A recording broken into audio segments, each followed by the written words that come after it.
बिस्मिल्लाहिर्रहमानिर्रहीम। अस्सलाम वालेकुम दोस्तों।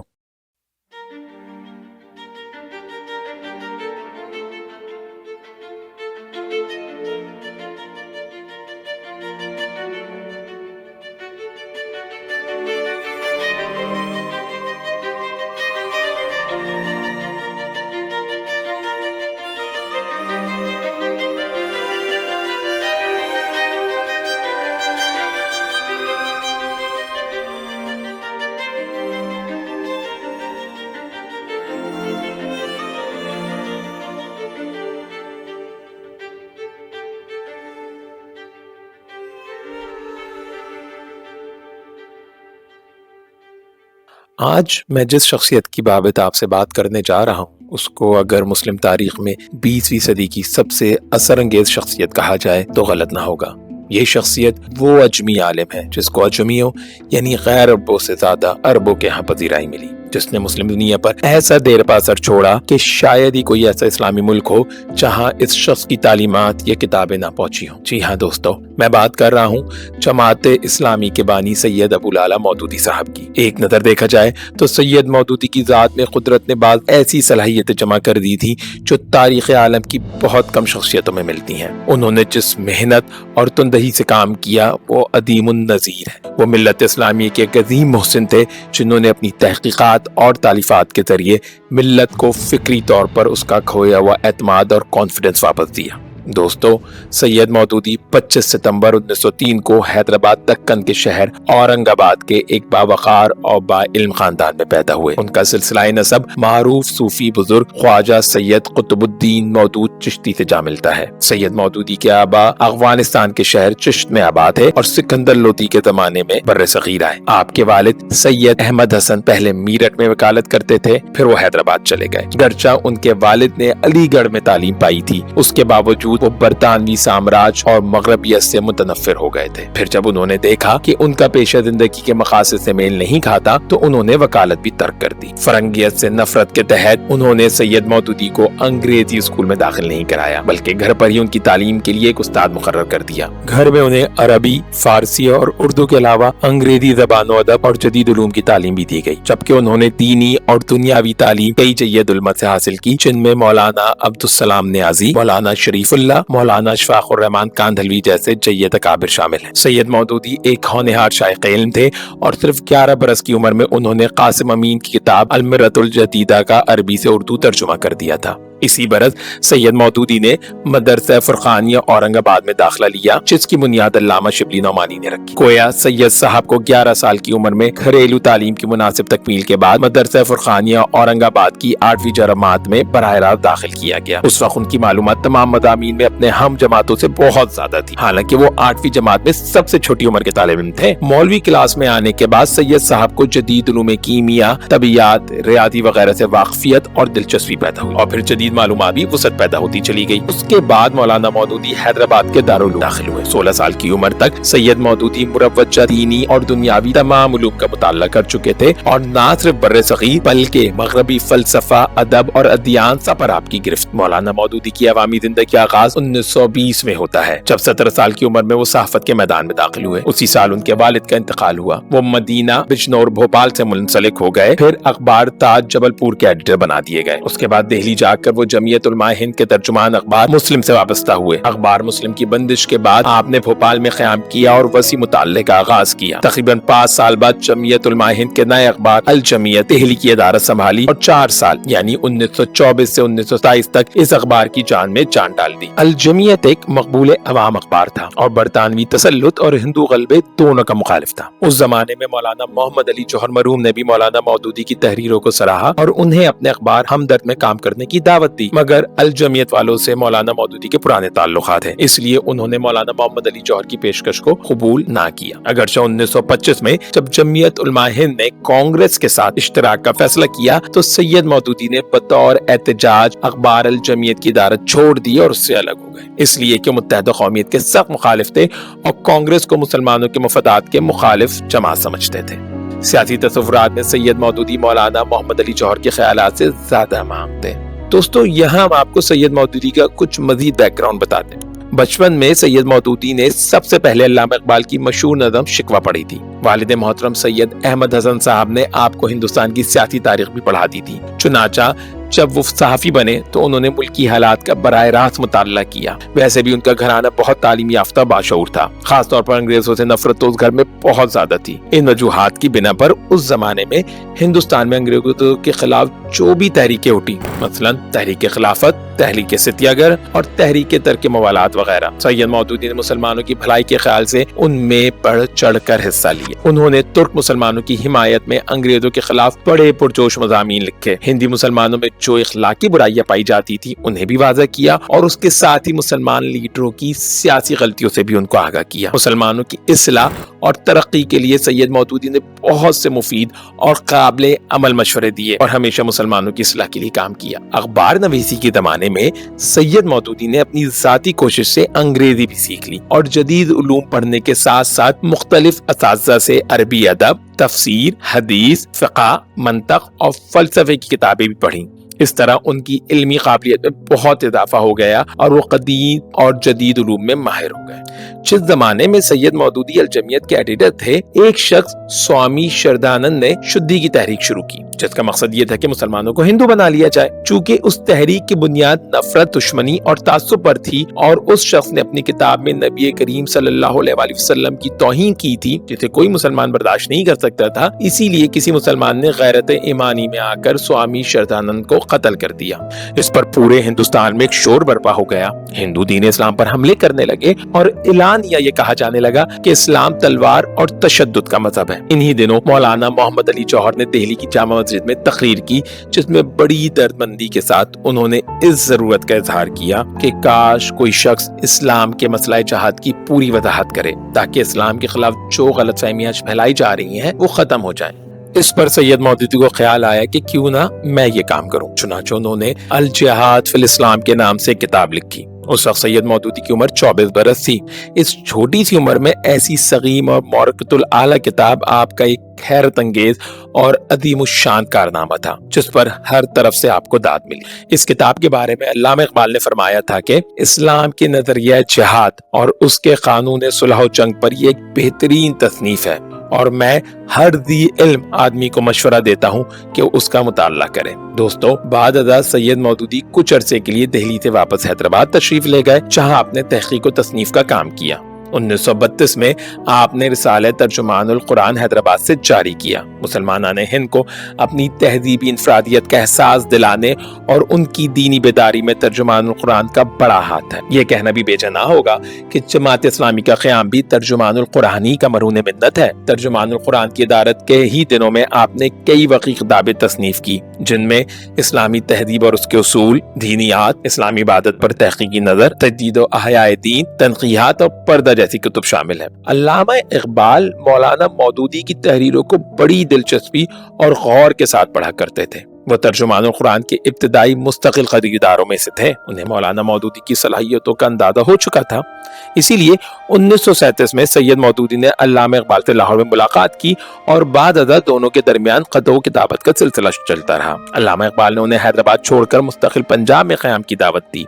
चुनाचा मौलाना मौदूदी ने दारुल इस्लाम पठानकोट को अपनी दावत का मरकज बनाया, लेकिन बदकिस्मती से अल्लामा इकबाल जल्द ही फौत हो गए। उसी जमाने में यानी 1940 में इस्लामी निज़ाम हुकूमत का खाका तैयार करने के लिए मुस्लिम लीग ने उलमा की कमेटी बनाई। आप भी उस कमेटी के मेंबर नामजद हुए। मौलाना मौदूदी ने अपनी तहरीरों के जरिए मुसलमानों के सामने क़यामत दीन का जो तसव्वुर पेश किया, उसके नतीजे में 26 अगस्त 1941 में जमात इस्लामी कायम हो गई। इसी जमाने में सैयद मौदूदी ने मसला कौमियत लिखकर इंडियन नेशनल कांग्रेस के नजरिया मुत्तहदा कौमियत का तारबूत बिखेरा। फिर सिलसिला मज़ामीन बाउनवान मुसलमान और मौजूदा सियासी कशमकश के जरिए उन्होंने कांग्रेसी उलमा की गलतियों को वाज़ा किया। इस सिलसिले में उन्होंने देवबंद के एक जय्यद आलिम दीन मौलाना हुसैन अहमद बंदी के नजरियात पर भी तनकीद की। याद रहे कि अल्लामा इकबाल ने भी इन पर हुसैन अहमद के उन्वान से चंद शेर कहे थे। बकौल मिसबाहुल इस्लाम फारूकी, मुत्तहदा कौमियत का तारबूत बिखेरने का ये जुर्म इतना संगीन था कि कांग्रेसी उलमा के मोतक़िदीन ने अभी तक मौलाना मौदूदी को माफ नहीं किया और उन पर बुहतान तराशी का घिनौना सिलसिला आज भी जारी है। ان میں سے بعض سمجھتے ہیں کہ مولانا حسین احمد مدنی پر تنقید کر کے مودودی نے ان کی توہین کی ہے، وہ اس کا بدلہ لینے کے لیے آج تک ہاتھ پاؤں مار رہے ہیں۔ دوستوں، قائد اعظم مولانا مودودی اور جماعت اسلامی کے کام کی نوعیت کو سمجھتے تھے۔ ایک بار جب کسی نے انہیں جماعت اسلامی میں شمولیت کی طرف توجہ دلائی تو قائد اعظم نے فرمایا، مسلم لیگ اور جماعت اسلامی میں کوئی تصادم نہیں ہے، جماعت عظیم تر مقاصد کے لیے کام کر رہی ہے اور لیگ کا کام فوری تقاضے کا حامل ہے، اگر اسے چھوڑ دیا جائے تو جماعت اسلامی کے لیے کام کرنا ممکن نہ رہے گا۔ مسلم لیگ کی قرارداد پاکستان سے بہت پہلے مولانا مودودی نے تقسیم ہند اور ایک مسلم ریاست کے قیام کی مؤثر اور عملی تجاویز پیش کی تھی، بلکہ اس کا ایک عملی نقشہ بھی مرتب کر دیا تھا۔ پاکستان کے سابق وزیر خارجہ شریف الدین پیرزادہ نے اپنی کتاب ایوولوشن آف پاکستان میں لکھا ہے کہ مولانا مودودی ان اولین لوگوں میں شامل ہیں جنہوں نے بہت پہلے پاکستان کا خواب دیکھا تھا۔ وہ لکھتے ہیں، مولانا مودودی اور دوسرے لوگوں نے جو اسکیمیں اور تجویزیں پیش کی، جدوجہد پاکستان میں انہیں سنگ میل کی حیثیت حاصل ہے۔ صفحہ 258۔ بعد میں مولانا مودودی نے علیحدہ مسلم مملکت کے سلسلے میں جو 3 متبادل تجاویز پیش کی تھی وہ ترجمان القرآن کے شمارے اکتوبر دسمبر 1938 میں شائع ہوئی۔ مولانا مودودی کے دیرینہ ساتھی مصباح الاسلام فاروقی صاحب اپنی کتاب انٹروڈیوسنگ مودودی میں لکھتے ہیں کہ مجھے اچھی طرح یاد ہے کہ علی گڑھ یونیورسٹی کے طلباء تحریک پاکستان کی مہم کے دوران دوسرے لٹریچر کے ساتھ ترجمان القرآن کے پرچے بھی بڑے التزام کے ساتھ اپنے پاس رکھا کرتے تھے اور حزب ضرورت متحدہ قومیت کے علمبرداروں کے دلائل رد کرنے کے لیے اس میں سے صفحات کے صفحات پڑھ کر سنایا کرتے تھے۔ دوستوں، قیام پاکستان کے بعد جماعت اسلامی نے مولانا مودودی کی رہنمائی میں بعض اہم اور نازک مواقع پر نہایت مناسب اقدامات اٹھائے۔ دستور سازی کی مہم اس کی واضح اور زندہ مثال ہے، جس کی روداد اب اس ملک کی تاریخ کا ناقابل فراموش باب ہے۔ قیام پاکستان کے فوراً بعد مولانا مودودی کا یہ کارنامہ ناقابل فراموش ہے کہ انہوں نے یہاں اسلامی نظام کے لیے ایک تحریک کھڑی کر دی۔ انہوں نے اس جدوجہد کے لیے بے لوث اور بے غرض کارکنوں کا ایک بہت بڑا گروہ منظم کر لیا۔ وہ ان بے غرض انسانوں کو لے کر اسلامی دستور کے لیے آگے بڑھے اور دیکھتے ہی دیکھتے پورا ملک اسلامی دستور، اسلامی آئین اور اسلامی نظام کے مطالبات کی صداؤں سے گونج اٹھا۔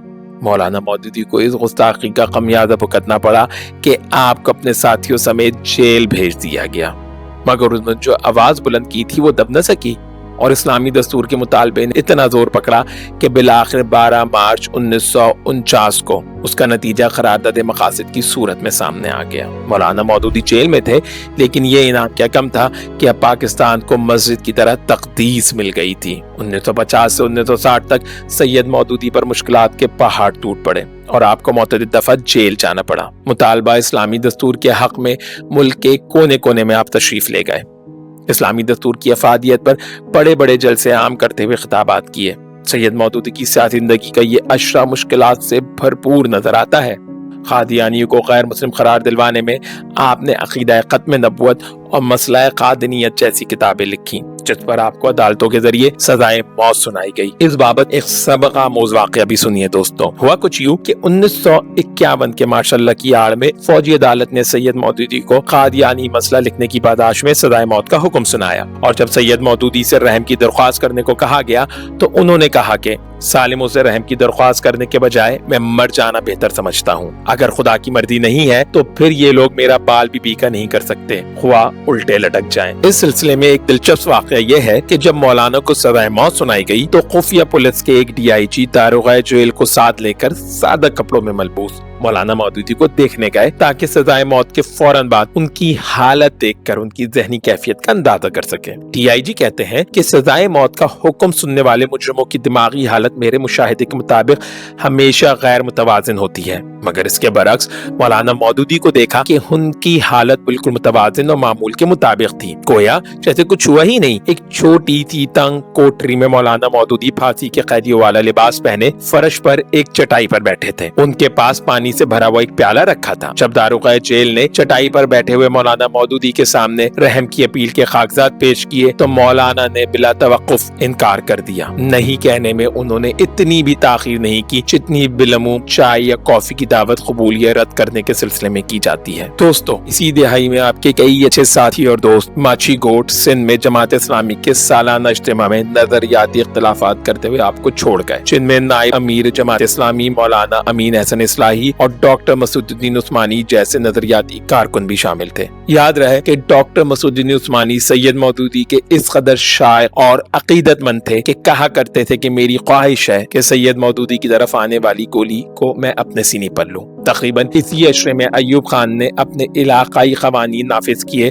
جس پر سید مودودی کی قیادت میں جماعت اسلامی نے ایوب خان کے خلاف مہم چلائی، اور ایوب خان نے جماعت اسلامی کو غیر قانونی قرار دلوا کر جماعت کی قیادت کو گرفتار کر کے جیل میں ڈال دیا۔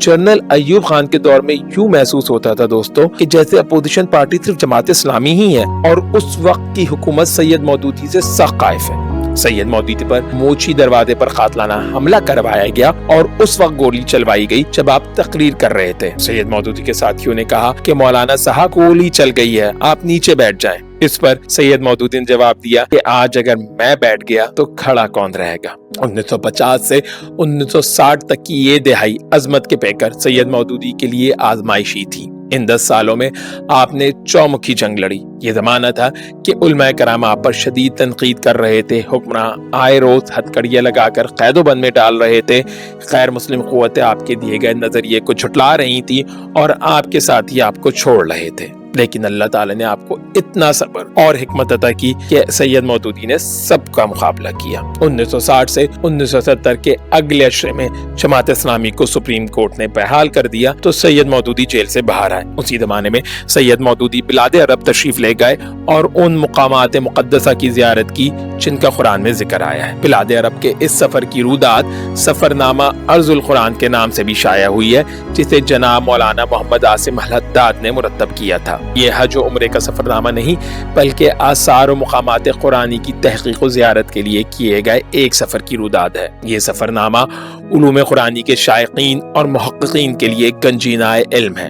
اس میں سرزمین انبیاء کرام کی تفصیل، اقوام قدیمہ کی سرگزشت اور ان کے مساکن کے آثار وغیرہ کا تعارف کرایا گیا ہے۔ یہ سفر نامہ دینی اور تاریخی لٹریچر میں ایک اہم اور مفید اضافہ ہے۔ دوستو، اس سفر کا پس منظر کچھ یوں ہے کہ تفہیم القرآن کی تالیف کا آغاز مولانا مودودی نے محرم 1361 یعنی فروری 1942 سے کیا، اور یہ کام 30 سال کے بعد جون 1972 میں پائے تکمیل کو پہنچا۔ دوران تالیف مولانا مودودی نے محسوس کیا کہ جن مقامات و آثار کا تذکرہ قرآن کریم میں آیا ہے یا رسول اللہ صلی اللہ علیہ وسلم کی حیات طیبہ سے ان کا کچھ تعلق ہے، انہیں بچشم خود دیکھ لینا بہتر ہوگا۔ اس کے لیے انہوں نے 1959 کے اواخر اور 1960 کے اوائل میں یہ سفر کیا۔ اس سفر میں جماعت اسلامی پاکستان کی 2 شخصیات چودھری غلام محمد اور مولانا محمد عاصم الحداد سید مودودی کے ہمراہ۔ یہ سفر 22 اکتوبر 1959 کو لاہور سے شروع ہوا اور 6 فروری 1960 کو واپسی پر اختتام کو پہنچا۔ لاہور سے کراچی تک کا سفر بذریعہ ٹرین ہوا، وہاں سے بحری جہاز کے ذریعے مسقط، دبئی، قطر اور بحرین ہوتے ہوئے سعودی عرب میں داخلہ ہوا۔ اس سفر کا اصل مقصد آثار اور مقامات قرآنی کا براہ راست مشاہدہ تھا۔ یہ چیز اس سفر نامے کو جزیرۃ العرب کے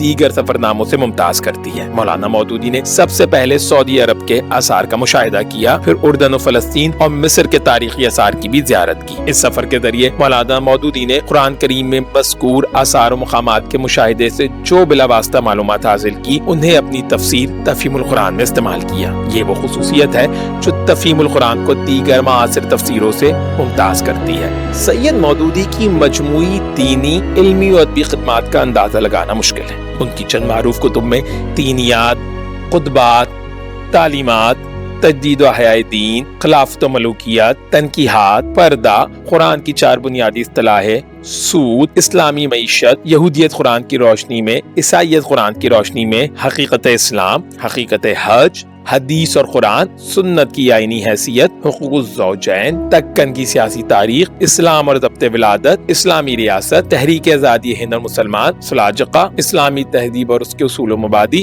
حوادث سمرنا، سانحہ مسجد الاقصی، رسائل و مسائل، قادیانی مسئلہ اور اس کے مذہبی، سیاسی اور معاشرتی پہلو، مسئلہ جبل و قدر وغیرہ شامل ہیں۔ دوستو، ان کتب میں سے خلافت و ملوکیت شاید وہ واحد کتاب ہے جسے لے کر سید مودودی پر تمام مسالک کے اہل علم کی طرف سے شدید نقد آیا۔ باقی ان کی ہر کتاب کو امت نے مجموعی طور پر قبول تحسین بخشا اور اس سے استفادہ کیا۔ فرصت ہوئی تو اپنی اگلی کسی ویڈیو میں ہم سید مودودی کی اس کتاب پر مفصل بحث و کلام کریں گے انشاءاللہ۔ دوستو، سید مودودی 1972 تک جماعت اسلامی کے امیر رہے، پھر علالت کے باعث انہوں نے امارت سے معذرت کر لی۔ 1979 में सैयद मौदूदी को आलम इस्लाम का सबसे बड़ा एजाज शाह फैसल अवार्ड मिला। आलमी शाह फैसल एजाज सऊदी अरब के इदारे शाह फैसल फाउंडेशन की तरफ से हर साल बिला तफरीक जिन्स मुख्तलिफ शोबेजात में आला कारकर्दगी पर दिया जाता है। यह एजाज 5 मुख्तलिफ जुमरों में दिया जाता है। ये जुमरे खिदमत इस्लाम, मुताल्ला इस्लाम, साइंस, अरबी ज़बान व अदब और तिब हैं। एक तलाई तमगा और इनामी रकम जो 2 लाख अमरीकी डॉलर पर मुश्तमिल होती है साथ में दी जाती है। सैयद मौदूदी को ये अवार्ड खिदमत इस्लाम के जुमरे में दिया गया था। याद रहे कि सैयद मौदूदी वो पहली शख्सियत थे जिन्हें शाह फैसल अवार्ड से नवाजा गया।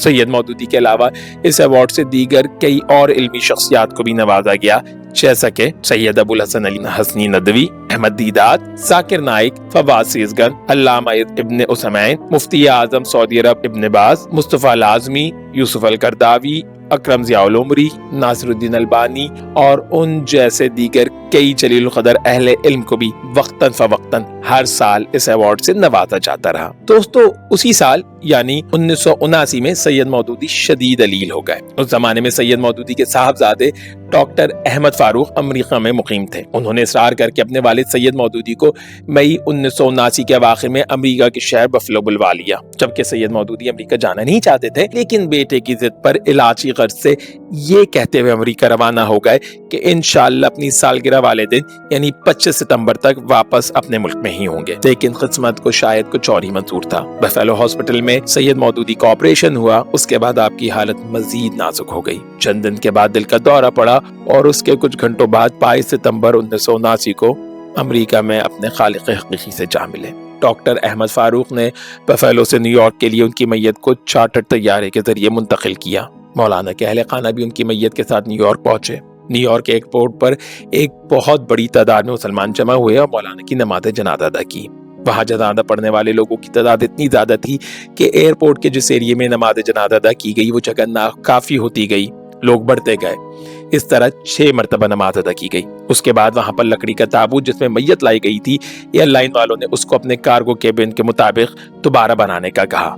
चुनाचा वहां ताबूत नया बनवाना पड़ा। उसके बाद मैयत को लंदन के हीथ्रो एयरपोर्ट पर लाया गया, जहां पर पूरे यूरोप से हजारों मुसलमान मौलाना की नमाज जनाजा पढ़ने के लिए जमा थे। चुनाचा वहां नमाज जनाजा अदा की गई। उसके बाद लंदन से कराची लाया गया। कराची में मियां तुफैल मोहम्मद साहब की इमामत में लाखों अफराद ने नमाज जनाजा अदा की। कराची से फिर मैयत को 24 सितंबर 1979 को असर के वक्त लाहौर लाया गया और मौलाना की रहाइश का अचरा मुंतकिल कर दिया गया। नमाज इशा से अगले दिन सुबह 10 बजे तक लोग लाइनों में लगकर मौलाना की आखिरी ज़ियारत करते रहे। कई लोग ये कहते सुने गए कि सुबह तक उनकी बारी नहीं आ सकी थी। सुबह 10 बजे 25 सितंबर को मौलाना के जिद्दे खाकी को क़ज़्ज़ाफ़ी स्टेडियम ले जाया गया, जहां कमोबेश 25 लाख अफराद ने अल्लामा यूसुफ अल करदावी की इमामत में नमाज जनाजा अदा की। और फिर सोहर के बाद मौलाना मौदूदी को ज़ेलदार पार्क अचरा में उनकी रहाइशगाह के लॉन में सुपर्द खाक कर दिया गया। सैयद मौदूदी की एक गायबाना नमाज जनाजा काबा में भी अदा की गई थी।